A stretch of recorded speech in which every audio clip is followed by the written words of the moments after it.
इतना कहने के साथ ही महर्षि पुनर्ध्यानमग्न हो गए। चंद क्षणों पश्चात उन्होंने अपनी आंखें खोली, जिसमें उस समय चिंता का सागर लहरा रहा था। उन्हें चिंतामग्न देख उमेश ने पूछा, क्या बात है गुरुजी, आप एकाएक ही चिंतित क्यों हो उठे हैं? बात ही कुछ ऐसी है उमेश, पक्षी रूप में वह एक खतरनाक जादूगरनी का रूपनी थी, और जिस स्त्री को तुमने उसके पंजे में फंसा देखा वह राजा चित्रांग सिंह की महारानी रूपतारा थी। करूपनी रानी रूपतारा की बलि देकर अपने देवता को प्रसन्न करना चाहती है, ताकि वह अमरता का वरदान पा सके। ओह, लेकिन उसने महारानी को ही बलि के लिए क्यों चुना है? क्योंकि वह 16 गुण संपन्न स्त्री है, और ऐसी स्त्री की बलि देने से ही करूपनी का कामना पूर्ति हो सकती है। गंभीर गंभीर प्रश्न यह है कि अगर वह इस कार्य को करने में सफल हो गई तो और अधिक भयानक हो जाएगी। तुम्हें उसे रोकना होगा। लेकिन गुरुजी, हम यह कार्य कैसे करेंगे? उसके विषय में कुछ जानना तो दूर, हम तो यह भी नहीं जानते कि वह कहाँ निवास करती है। तुम्हारी शंका उचित है शिष्य, किंतु यह कार्य करना बहुत आवश्यक है। आप मुझे आज्ञा दीजिए गुरु जी, मैं इस कार्य के लिए अपने प्राण की बाजी तक लगा दूंगा, लेकिन उस शैतान करूपनी को उसके दुष्ट कर्मों का दंड मिलना ही चाहिए। लेकिन तुम अकेले इस कार्य को कैसे कर पाओगे? मैं भी उमेश के साथ जाऊंगा गुरुदेव। दोनों ही गुरु भक्ति देखकर महर्षि रात्रि होले से मुस्कुरा उठे, फिर बोले, मैं तुम दोनों के भीतर उमड़ रहे तूफान को महसूस कर रहा हूँ पुत्रों, लेकिन यह कार्य बेहद कठिन है। चाहे कुछ भी हो, हम एक बार कोशिश अवश्य करके देखना चाहते हैं। आप केवल हमें आज्ञा दे दीजिए। ठीक है, जब तुम दोनों फैसला कर ही चुके हो तो मैं तुम्हें अपने गुरु गुरु वशिष्ठ सागर का पता देता हूँ। इस विपत्ति से छुटकारे का वे अवश्य ही कोई उपाय तुम्हें बताएंगे और तुम्हारी हर संभव मदद भी करेंगे। जो आज्ञा गुरुदेव, आप हमें शीघ्र ही अति शीघ्र उनका पता बताएं। और महर्षि राजश्री उन्हें वशिष्ठ सागर का पता बताने लगे। और फिर, अच्छा गुरुदेव, अब अब आप हमें इजाजत दीजिए, ताकि शीघ्र ही हम यह कार्य पूर्ण कर सकें। मेरा आशीर्वाद सदैव तुम्हारे साथ है। ईश्वर तुम्हें सफलता प्रदान करे। महर्षि राजश्री से आज्ञा पाकर दोनों गुरु वशिष्ठ सागर से मिलने कुंज भवन मंदिर की ओर चल पड़े। ईश्वर तुम्हें कामयाबी दे। दोनों काफी देर तक चलते रहे। चलते चलते सुबह से संध्या घिर आई। दोनों थक कर चूर थे, लेकिन वह जल्दी से जल्दी वशिष्ठ सागर के पास पहुंच जाना चाहते थे, अतः कहीं रुकने का सवाल ही नहीं उठता था। तभी अचानक चर चर, यह आवाज कैसी?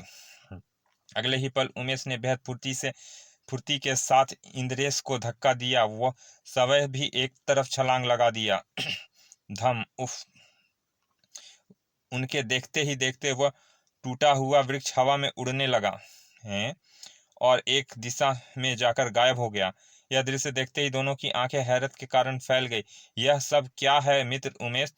क्या मालूम क्या जादू है, लेकिन वृक्ष किसी दिशा की ओर उड़कर गया है जिधर हम जा रहे हैं।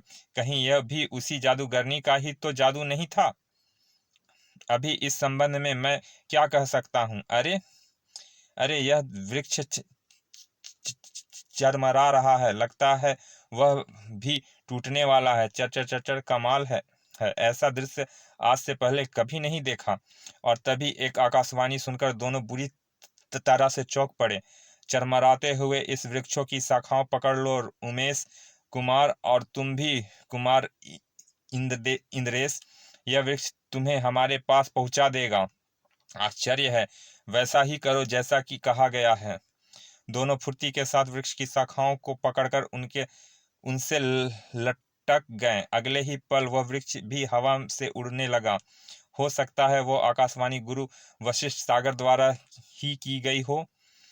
कुछ ही देर पश्चात वृक्ष एक गुफा के पास नीचे उतरा। दोनों वृक्ष की शाखाएं छोड़कर धरती पर उतर गए, लेकिन गुफा का दृश्य देखते ही दोनों पुनः आश्चर्य में पड़ गए। हे ईश्वर, यह हम कहाँ आ गए हैं? इस गुफा के मुंह पर तो किसी भयानक राक्षस का सिर कटा रखा है। उमेश, मुझे तो यह भी उस करूपनी जादूगरनी का ही काम लगता है। घबराओ नहीं, अभी भीतर चलकर देख लेते हैं। अभी वे गुफा के भीतर घुसने के विचार कर ही रहे थे कि अचानक ही वह सिर हवा में उछला। हा हा हा हा। पलक झपकते ही वैसे कई और सिर हवा में उत्पन्न हो गए। सभी के मुंह से भयानक अट्टहासा निकल रही थी। हा हा हा हा हा हा हा हा हा हा हा। यह दृश्य देखते ही दोनों को खतरे का आभास हुआ। दूसरे ही क्षण दोनों के शस्त्र उनके हाथ में आ गए। कुमार इंद्रेश चीख पड़ा, उमेश खतरा, संभलो इंद्रेश, हमें इन मायावी सिरों का मुकाबला करना होगा।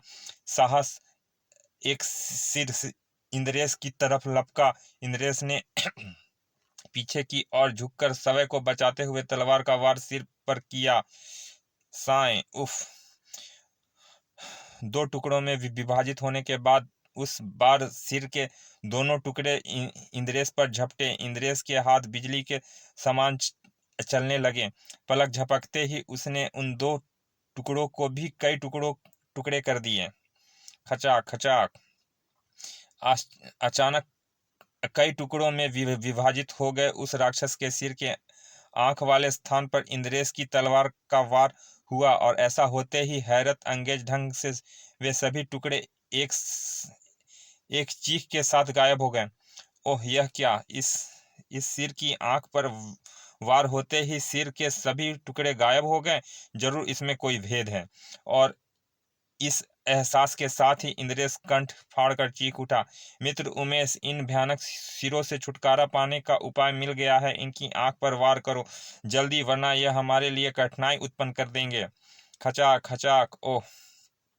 इंद्रेश की बात समझ में आते ही उमेश की तलवार भी बिजली की सी गति के साथ उन सिरों पर चलने लगी। फिर देखते ही देखते सभी सिर वहां से गायब हो गए और एक आवाज वहां गूंज उठी, चले आओ कुमारों, निडर होकर भीतर चले आओ। तुम इस समय वशिष्ठ सागर के कुंज भवन मंदिर के द्वार पर खड़े हो। अरे, हम तो महागुरु वशिष्ठ सागर जी के द्वार पर ही खड़े थे, लेकिन वह भयानक मायाजाल, कटे हुए सिर का हमला, यह सब क्या था? ना मालूम क्या रहस्य है। खैर, अब भीतर तो चल ही रहे हैं, शायद इन रहस्यों पर से पर्दा उठ सके। आओ। कहने के साथ ही दोनों गुफा में प्रवेश कर गए। गुफा में कई मोड़ घूमने के पश्चात, आओ, हम तुम्हारा ही इंतजार कर रहे थे। हमारा परिणाम स्वीकार करें महामुनीश्वर। चिरंजीवी रहो पुत्र। इंद्रेश को असमंजस में पड़ा देखकर वशिष्ठ सागर साहस ही मुस्कुराकर कह उठे, क्यों वत्स, गुफा के द्वार पर कटे रखे राक्षस के सिर पर उनका एक का एक तुम पर हमला करना, इसी रहस्य को जानना चाहते हो ना तुम दोनों? आप तो अंतर्यामी हैं स्वामी। हम अभी तक यह रहस्य नहीं समझ सके कि आप ही कुछ बताने की कृपा करें। तो फिर इतना जान लो बच्चों कि हम तुम दोनों के धैर्य, साहस एवं आत्मविश्वास की परीक्षा ले रहे थे। तुम इस परीक्षा में उत्तीर्ण हुए हो, अन्यथा हम तुम्हारी मदद कदापि ना करते। और अब हमें पूर्ण विश्वास है कि तुम जिस कार्य को पूरा करने को का प्रण लेकर महर्षि राजश्री के आश्रम से निकले हो, वह अवश्य संपन्न कर लोगे।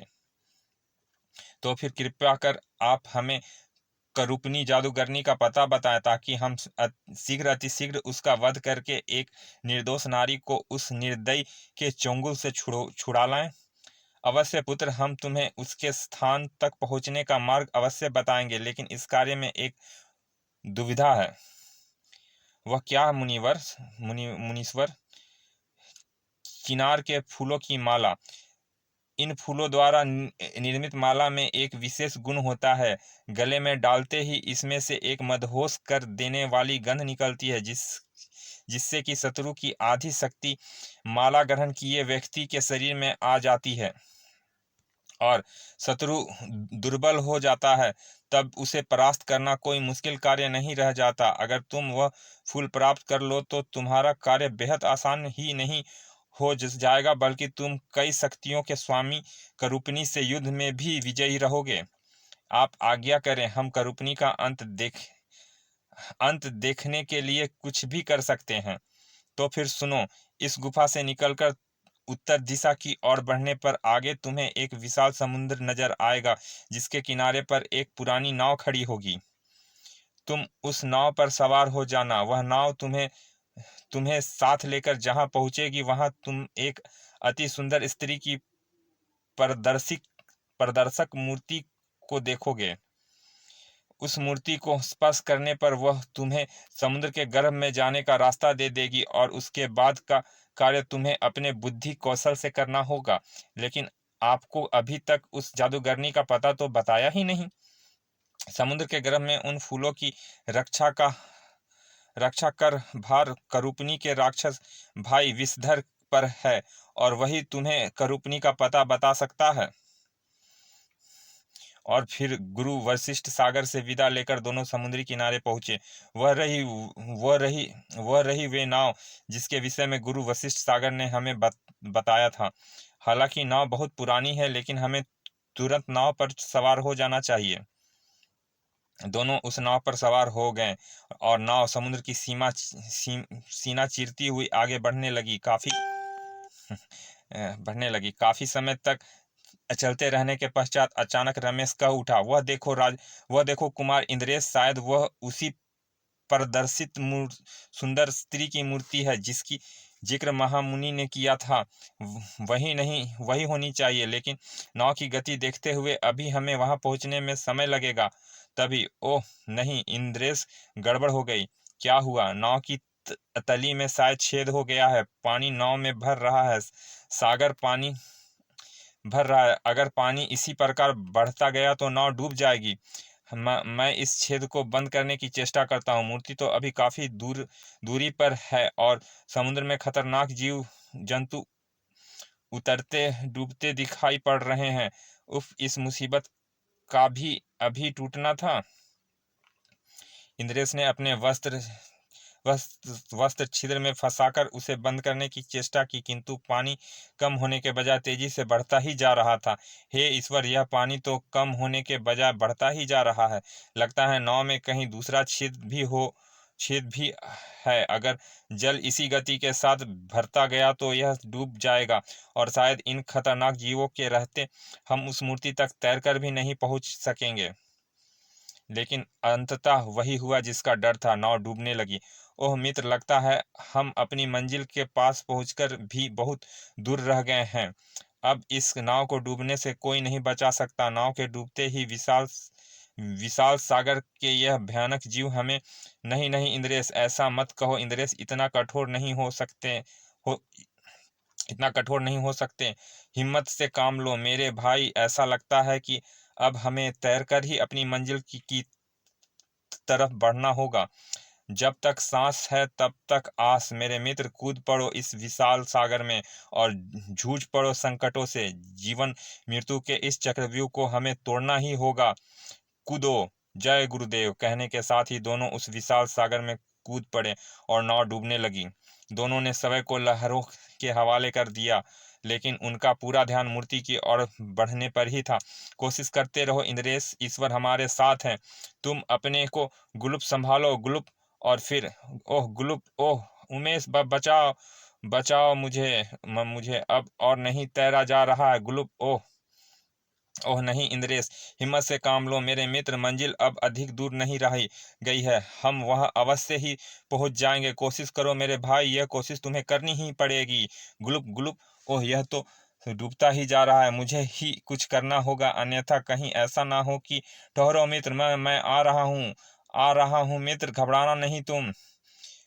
उमेश ने तेजी के साथ इंद्रेश की तरफ बढ़ना चाहा, लेकिन ठीक वही पल उसके लिए बेहद कठिन भरा था। ओह यह क्या बला है। देखते ही देखते उस भयानक जीव की एक भुजा उसके शरीर के इर्द गिर्द कसती चली गई। यह तो अष्टभुजा वाला जीव लगता है। उफ प्रभु, अब क्या होगा। आह आह मेरा मित्र, उफ मेरा दम घुट रहा है। उमेश ने उस भयानक जीव की भुजाएं की पकड़ से छूटने का भरपूर प्रयास किया, किंतु सफल तो वह क्या होता, अपितु उस अष्टभुजाधारी जीव की 8 भुजाओं ने उसे बुरी तरह से जकड़ लिया। ओह लगता है अब मैं भी नहीं बचूंगा। हे प्रभु, क्या इतनी बुजदिली की मौत होगी? नहीं नहीं, ऐसा नहीं हो सकता। मुझे अंतिम सांस तक मृत्यु से संघर्ष करना ही होगा। उमेश को ऐसा प्रतीत हो रहा था मानो उसका रक्त उसके शरीर से निचोड़ा जा रहा हो। उस जीव को पकड़ से छूटने के प्रयास में तो वो सफल नहीं हुआ, किंतु उसका खंजर जरूर उसके हाथ लग गया।